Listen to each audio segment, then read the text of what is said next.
नमस्कार दोस्तों, स्वागत है आपका आपके अपने चैनल प्राइम सफारी में।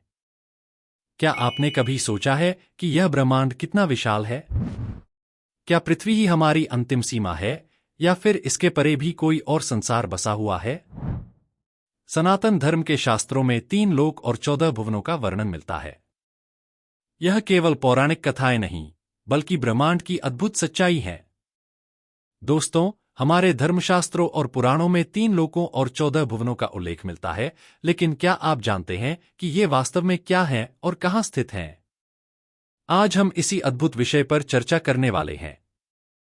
मैं आपको इस ब्रह्मांडीय संरचना की पूरी जानकारी दूंगा, ताकि आप समझ सकें कि हम सिर्फ इस धरती तक सीमित नहीं हैं, हमारा अस्तित्व इससे कहीं आगे तक फैला हुआ है। तो चलिए, इस रहस्यमय यात्रा की शुरुआत करते हैं। तो दोस्तों, अब हम इस रोमांचक विषय में गहराई से उतरते हैं और वीडियो को अंत तक जरूर देखें, क्योंकि आगे आपको मिलने वाली है अद्भुत जानकारी। चले पहले जानते हैं 3 लोक का रहस्य। हमारे शास्त्रों में पूरे ब्रह्मांड को 3 प्रमुख लोकों में विभाजित किया गया है: भूलोक यानी पृथ्वी, भुवरलोक यानी अंतरिक्ष लोक और स्वर्गलोक जिसे हम देवलोक भी कहते हैं। ये न केवल भौतिक जगत को दर्शाते हैं, बल्कि एक गूढ़ आध्यात्मिक और ऊर्जात्मक संरचना को भी प्रकट करते हैं। स्वर्गलोक, जिसे देवताओं का निवास स्थान माना जाता है, यहां इंद्रदेव का शासन है। यह एक ऐसा लोक है जहां सुख, ऐश्वर्य और आनंद की कोई कमी नहीं होती।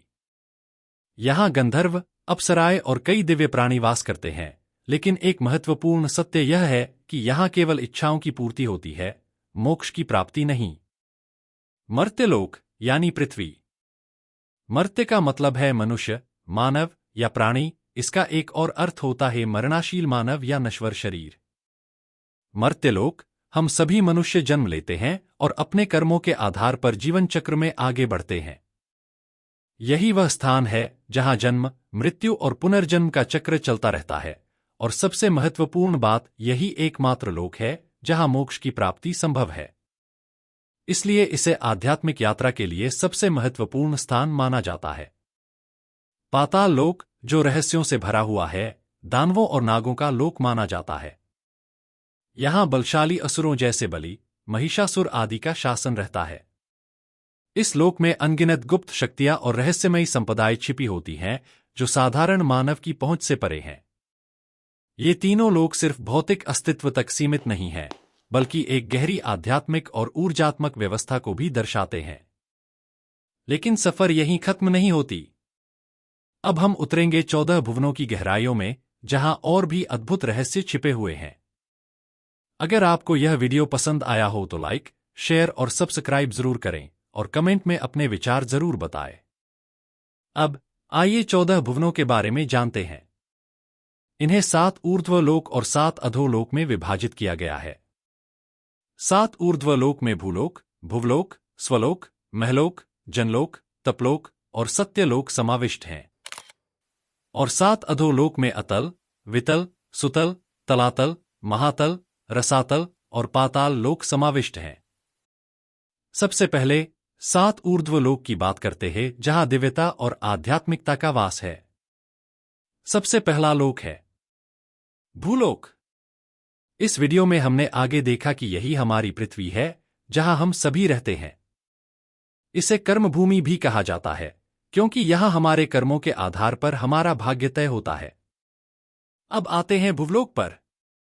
यह अंतरिक्ष लोक है, जहां सिद्ध पुरुष और ऋषिमुनि तपस्या करते हैं। यह लोक देवताओं और मनुष्यों के बीच की कड़ी है। फिर आता है स्वलोक यानी स्वर्ग। यही इंद्रदेव का लोक है, जहां देवताओं का वास है और पुण्य आत्माएं यहां अपने शुभ कर्मों के फल भोगती हैं। अब बात करते हैं महलोक की, जहां महर्षि भृगु और अन्य ऋषि ध्यान और तपस्या में लीन रहते हैं। यह लोक ज्ञान और साधना का केंद्र है। जनलोक में वे रहते हैं जो जन्म और मृत्यु के चक्र से मुक्त हो चुके हैं। यहां ब्रह्मा के मानस पुत्र जैसे सनक, सनंदन और सनातन निवास करते हैं। फिर आता है तपलोक, जहां महान योगी और वैरागी रहते हैं। यहां तपस्या से आत्मा को शुद्ध किया जाता है और ब्रह्मा ज्ञान की प्राप्ति होती है। और सबसे ऊंचा लोक है सत्यलोक, जिसे ब्रह्मा लोक भी कहते हैं। यह ब्रह्मा जी का निवास स्थान है, जहां परम सत्य का अनुभव होता है। यहां से आत्माएं मोक्ष प्राप्त कर लेती हैं। अब जानते हैं 7 अधोलोक के बारे में, जहां असुर, नाग और मायावी शक्तियां निवास करती हैं। अब हम प्रवेश कर रहे हैं अधोलोक में। इसमें पहला लोक है अतल। यह हमारी पृथ्वी से लगभग 10,000 योजन गहराई में स्थित है। इसकी भूमि सफेद यानी शुक्ल वर्ण की बताई जाती है। यहां असुरों की मायावी शक्तियों का विकास होता है और कई सिद्ध साधक अपनी साधना में लीन रहते हैं। फिर आता है वितल लोक, जहां भगवान शिव के हाटकेश्वर रूप का निवास है। यहां असुर और दानव अपनी मायावी शक्तियों का अभ्यास करते हैं। अब हम पहुंचते हैं सुतल लोक में, जहां महाबलशाली राजा बलि निवास करते हैं। वामन अवतार के दौरान भगवान विष्णु ने इन्हें यहां भेजा था, लेकिन इसे इतना ऐश्वर्यशाली बना दिया कि यह स्वर्ग से भी अधिक सुंदर हो गया।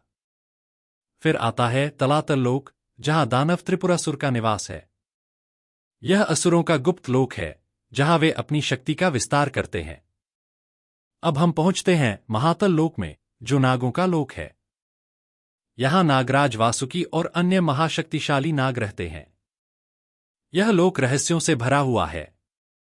इसके बाद आता है रसातल लोक, जहां दैत्य और दानवों का साम्राज्य है। यह एक अंधकारमय लोक है, जहां असुरों का प्रभाव सबसे अधिक होता है। और सबसे निचला लोक है पाताल लोक, जहां शक्तिशाली नाग वासुकी निवास करते हैं। कहा जाता है कि यह स्वर्ग से भी अधिक भव्य है, लेकिन यहां रहने वाले हमेशा भौतिक सुखों में लिप्त रहते हैं। यह 14 भुवन हमारे ब्रह्मांड की जटिल संरचना को दर्शाते हैं। यह हमें बताता है कि यह ब्रह्मांड कितना विशाल और विविध है। क्या 3 लोक और 14 भुवन का वैज्ञानिक प्रमाण है? अगर हम आधुनिक विज्ञान की बात करें तो ब्रह्मांड में मल्टीवर्स का कॉन्सेप्ट भी 14 भुवनों के सिद्धांत से मेल खाता है। क्वांटम फिजिक्स के अनुसार हमारे ब्रह्मांड में कई समानांतर ब्रह्मांड हो सकते हैं। विभिन्न डायमेंशंस में कई वास्तविकताएं एक साथ मौजूद हो सकती हैं। ब्लैक होल और अदृश्य ब्रह्मांड। कुछ वैज्ञानिक मानते हैं कि ब्लैक होल के दूसरी ओर एक नया ब्रह्मांड हो सकता है, ठीक वैसे ही जैसे पाताल लोक की अवधारणा। डार्क मैटर और डार्क एनर्जी का रहस्य भी भुवनों की संकल्पना से मेल खाता है। क्या आप जानते हैं कि इन लोकों और भुवनों का हमारे जीवन पर क्या प्रभाव पड़ता है? क्या आप इन लोकों के बारे में और जानना चाहते हैं? हमें कमेंट में जरूर बताएं। अगर आपको यह वीडियो पसंद आया तो कृपया इसे लाइक करें और हमारे चैनल को सब्सक्राइब करें। हम आपके लिए ऐसे ही रोचक और ज्ञानवर्धक वीडियो लाते रहेंगे। धन्यवाद।